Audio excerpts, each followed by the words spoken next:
stopped at any point of time, we knew that we would have been the pinpoint target for them. Either we would have been there or they would have been there. We had already decided our success signal before advancing for the attack, and it was like Bravo company's success signal "Oye Aaya," which was passed to our CEO Colonel Joshi on the radio set. After another bunker was captured, my company's success signal was "Ye Dil Mange More." Palampur निवासी GL Batra और कमल कांता बात्रा के घर 9 सितंबर 1974 में 2 बेटियों के बाद 2 जुड़वा बच्चों का जन्म हुआ। उनकी माता को श्री रामचरितमानस पर गहरी श्रद्धा थी, तो उन्होंने उनका नाम लव और कुश रखा। लव यानी विक्रम और कुश यानी विशाल। उनकी पढ़ाई डीएवी और फिर सेंट्रल स्कूल पालमपुर में हुई। सेना छावनी में स्कूल होने के कारण सेना के अनुशासन को देख और पिता से देश प्रेम की कहानियाँ सुनने पर विक्रम में स्कूल के समय ही देश प्रेम प्रबल हो उठा। वो हमेशा हर चीज़ में आगे रहना चाहते हैं, चाहे वो खेलकूद हो या चाहे पढ़ाई हो।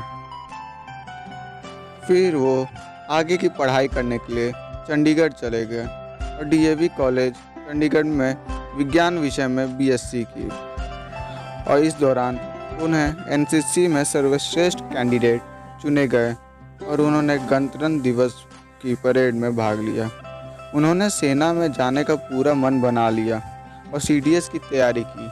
हालांकि इस समय उन्हें मर्चेंट नेवी का ऑफ़र मिल रहा था, लेकिन देश प्रेम की भावना और आर्मी में जाने की इच्छा से उन्होंने इस मर्चेंट नेवी के ऑफ़र को ठुकरा दिया। विज्ञान विषय में स्नातक करने के बाद विक्रम का चयन सीडीएस के जरिए सेना में हुआ।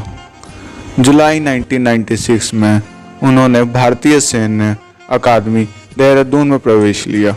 दिसंबर 1997 में परीक्षण समाप्त होने पर उन्हें 6 दिसंबर 1997 में जम्मू के सोपोर नामक स्थान पर सेना की 13 जम्मू कश्मीर राइफल पर लेफ्टिनेंट पर नियुक्ति मिली। उन्होंने 1999 में कमांडो ट्रेनिंग के साथ कई परीक्षण भी दिए। जून 1999 में उनकी टुकड़ी को कारगिल युद्ध में भेजा गया। हम्प एवं राखी नाब स्थानों को जीतने के बाद विक्रम को कैप्टन बना दिया गया। इसके बाद श्रीनगर लेह मार्ग के ठीक ऊपर सबसे महत्वपूर्ण 5140 चोटी को पाक सेना से मुक्त करवाने की जिम्मेदारी कैप्टन बात्रा की टुकड़ी को मिली। कैप्टन बात्रा अपनी कंपनी के साथ घूमकर पूर्व दिशा की ओर से इस क्षेत्र की तरफ बढ़े और बिना शत्रु को भनक लगे हुए उसकी मारक दूरी के भीतर तक पहुंच गए। कैप्टन बात्रा ने अपने दस्ते को पुनर्गठित किया और दुश्मन के ठिकानों पर सीधे आक्रमण करने के लिए प्रेरित किया। सबसे आगे रहकर दस्ते का नेतृत्व करते हुए उन्होंने बड़ी निडरता से शत्रु पर धावा बोल दिया और आमने सामने की लड़ाई में उनमें से 4 को मार डाला। बेहद दुर्गम क्षेत्र होने के बावजूद विक्रम बात्रा ने अपनी साथियों के साथ 20 जून 1999 को सुबह 3:30 पर चोटी को अपने कब्जे में ले लिया। कैप्टन विक्रम बात्रा ने जब इस चोटी से रेडियो के चरे अपना विजय उद्देश्य ये दिल मांगे मोर कहा तो सेना ही नहीं बल्कि पूरे भारत में उनका नाम छा गया। इस दौरान विक्रम ने कोड नाम शेरशाह के साथ उन्हें कारगिल की शेर की संज्ञा दी गई। उनके दिन 5140 में भारतीय झंडे के साथ विक्रम बात्रा और उनकी टीम का फोटो मीडिया में आ गई। Point of time, we knew that we would have been the pinpoint target for them. Either we would have been there or they would have been there. We had already decided our success signal before advancing for the attack, and it was like Bravo company's success signal "Oye Aaya," which was passed to our CEO Colonel Joshi on the radio set.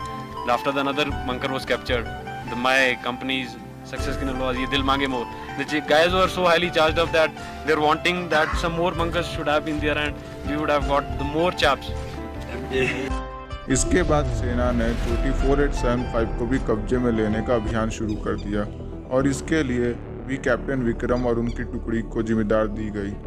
उन्होंने और उनकी टुकड़ी एक ऐसी संकरी चोटी के दुश्मन के सफाई का कार्य सौंपा गया जिसके दोनों ओर खड़ी ढलान थी और जिसके एकमात्र रास्ते की शत्रु ने भारी संख्या में नाकाबंदी की हुई थी।